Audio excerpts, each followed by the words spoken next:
Deixa eu começar logo o programa chamando o nosso Rodrigo Oliveira, nosso Mister R, diretamente de Sucupira, porque teve reajuste no preço dos combustíveis.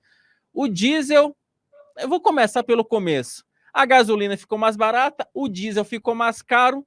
E aí que eu falava com o Rodrigo Oliveira agora há pouco vindo para o programa, a gente trocando nossa costumeira, né? Trocando ali nossos WhatsApp para trocar nossas impressões. Eu não entendi absolutamente nada. Parece que o governo tenta tirar de um lado, colocar no outro, e aí temos uma política de combustíveis que eu não tenho a mínima ideia para onde vai. Rodrigo Oliveira, você tem alguma ideia para onde isso vai ou não? Boa tarde para você, querido.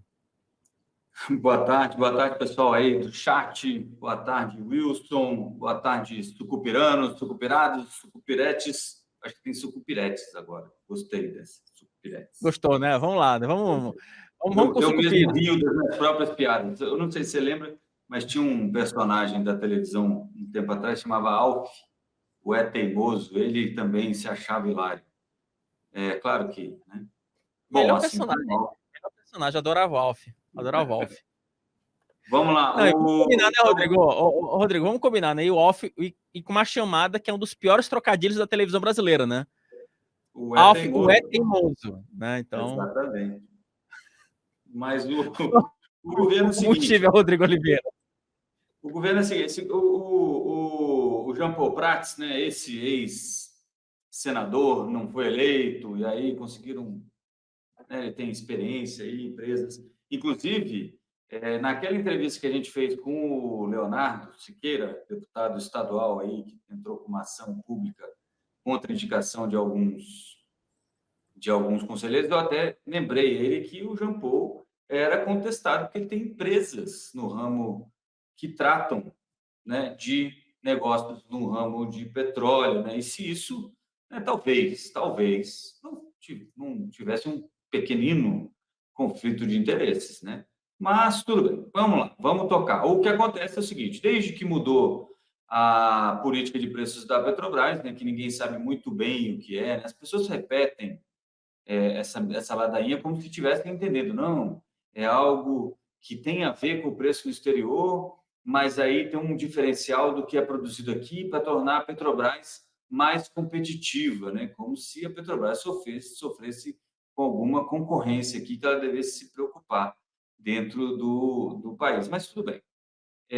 Então, você tem essa nova política de preços e a gente acompanha ali a ABICOM, a Associação Brasileira de Importadores de Combustíveis, tem aquela continha que ela faz com relação ao preço praticado nas refinarias brasileiras e o preço, a política de preços de importação, né? Aquele tal do PPI, né? O PPI, que é quanto você pagaria para trazer esse petróleo refinado lá de Roterdã, né? Que é um preço internacional que a gente usa, que o mercado usa e que a Petrobras usava antigamente. Claro que tem uma lógica interna aí que é razoável de você mudar isso, até porque você não importa todo o destilado que você precisa, né? Todo esse combustível, né? Esses derivados de petróleo. Mas o fato é que você ainda importa alguma coisa e tem que ficar aí numa conta que faça sentido. Mas, apesar, isso é a parte micro, né, da Petrobras. O que a Petrobras fez? Anunciou, então, uma redução no preço da gasolina e um aumento no preço do diesel, né? E aí você vai me perguntar assim, sim, mas não estava defasado, estava a mais, estava a menos? Como é que estava? Vou abrir aqui agora lá na Bicom. Já mostrei isso para o pessoal que acompanhava lá o Morning Call, mas assim, hoje, né, o diesel está com preço defasado em 15% com relação a esse preço internacional de importação. E a gasolina está com preço defasado em 5%. Muito bem. Se você já está cobrando mais barato, algumas pessoas, inclusive, não sei que conta elas fizeram, que disseram, não, agora a Petrobras equilibrou o preço. Então, você tinha um desconto no preço, você deu um desconto a mais e o preço equilibrou. Claro que não. Então, você baixou um pouco mais o preço da gasolina, mas subiu um pouco do diesel para não ficar uma defasagem tão alta, certo? Talvez faça sentido aí nessa fórmula que a gente não conhece, mas que é mais ou menos explicável aí pela Petrobras. Tem até um site explicando como é que você calcularia isso. não calcular, né? Mas o que está sendo levado em consideração. É tipo você tentar fazer a Coca-Cola lendo ingredientes, né? Que está ali no rótulo. Mas então, e aí a pergunta é, poxa, a gente está num momento de tensão geopolítica ali, né? Com a resposta de Israel a esse atentado terrorista do Hamas, o perigo, né, de esse conflito ganhar mais adesões, né, de países árabes, aí você tem um problema com abastecimento de petróleo, preço da commodity disparar, etc. E tal. Por que baixar o preço da gasolina agora? Isso aí só o Jean Paul Prats consegue responder para vocês. Mas desconfio que é o seguinte: se vocês pararem para prestar atenção, boa parte da política econômica brasileira neste governo passa pelo governo Lula, passa pela Petrobras, certo? Isso rapaz, isso é o roteiro do Lula 3.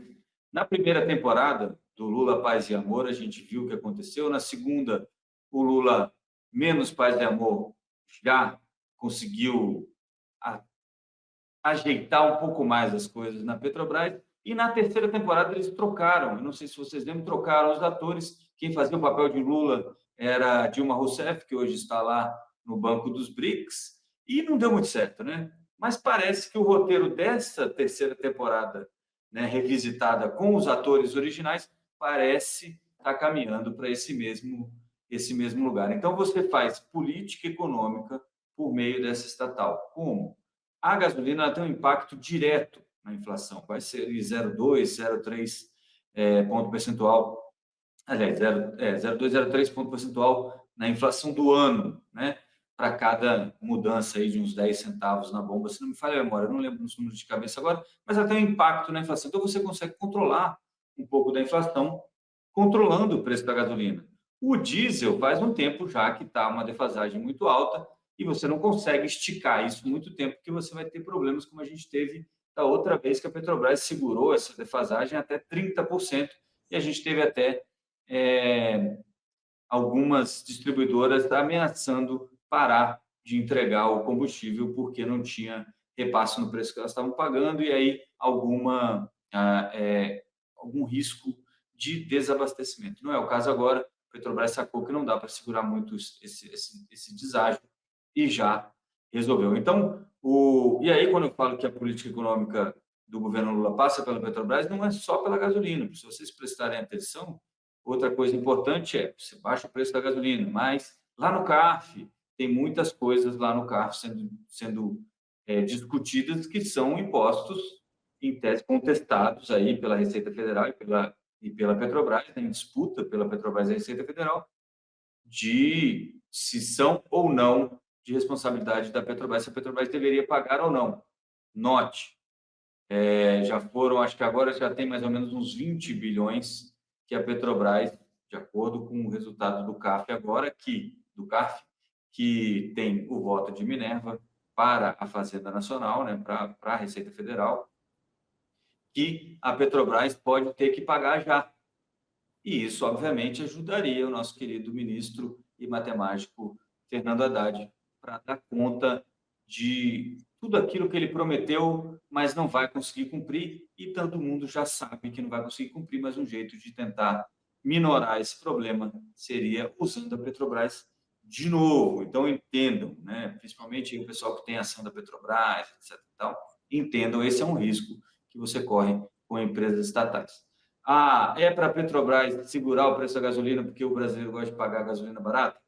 Aí é uma discussão que a gente vai ter que fazer, e a que preço isso vai ser feito, né? Lembrando que lá na PDVSA, por exemplo, da Venezuela, eles fizeram isso durante muito tempo, e aí você acaba descapitalizando a empresa, e a empresa não consegue se renovar equipamentos, e a produção começa a cair, você tem um problema. Tá bom? Claro que a Venezuela também tem um problema dos embargos, etc. Tal, agora até relaxados ali pelos Estados Unidos, mas mesmo assim é para a gente entender como essas coisas, não existe simplificação nesses assuntos, é isso que a gente tem que tentar entender. Fato é que o anúncio foi feito ontem à noite, até surpreendentemente não foi durante o pregão, e hoje, vamos só dar uma olhada aqui, ó, se não me falha a memória, ações da Petrobras caindo aí 1,51 a preferencial e 1,26 a ordinária. Então, o pessoal notou, talvez, que a conta está meio estranha, né? Lembrando que hoje o petróleo está subindo 1,04, o que deveria puxar uma petroleira como é a Petrobras para cima. Rodrigo, quer dizer que eu tô perdendo dinheiro, né, mestre? Eu tenho ações na Petrobras, eu tô perdendo grana, cara. Pô, você me dá uma notícia dessa numa sexta-feira, pô, aí Veja é... só como são as coisas, né? É aquilo, né? A Petrobras aguenta muito desaforo, principalmente com o petróleo nesse nível. Ela aguenta muito desaforo, mas é algo para você ficar aí com as barbas de molho, se É bem você isso. for um Inclusive, acionista. Mas se você só dirige e está tudo bem para você, olha, o meu negócio é pagar gasolina mais barata, olha aí, vai ter um descontinho na gasolina. Tomara que a gente não tenha que pagar esse desconto na gasolina via Tesouro Nacional mais tarde. Aí, amigo, todo mundo paga. Quem usa e quem não usa carro movido a gasolina. quando a gente falou de Petrobras aqui, o Rodrigo, inclusive já fiz essa piada em outros programas, né? Se eu pegaria minhas ações, né? Porque, enfim, eu brinco aqui, mas não são muitas, não. Acho que eu tenho, devo ter 2 ações na Um Petrobras, milhão e coisa de meio, né? 1,5 milhão de ações. 70, tipo R$ 75. Eu falei, gente, ô Rodrigo, o que você acha? Eu deixo lá no cofrinho ou vendo essas ações e compro Rivotril ou algum outro calmante, entendeu? Pois então, essa é a pergunta de 1 trilhão, né?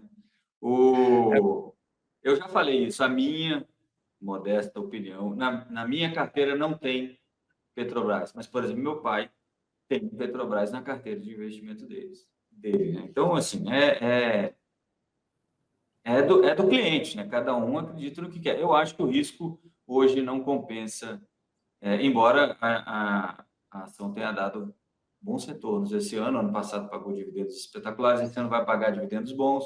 Então, assim, não é um mau negócio, mas pode vir a ser um mau negócio. Como eu disse antes, é uma empresa que, com o petróleo nesses níveis, aguenta muito desaforo, hein?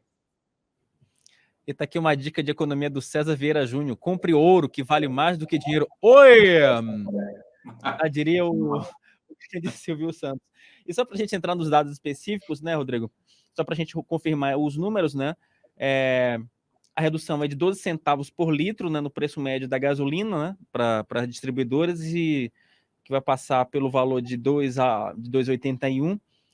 E no caso do diesel, o aumento vai de 0,25 por litro, né? Esse é o preço médio de venda para distribuidores, que vai passar aí a 4,5 por litro.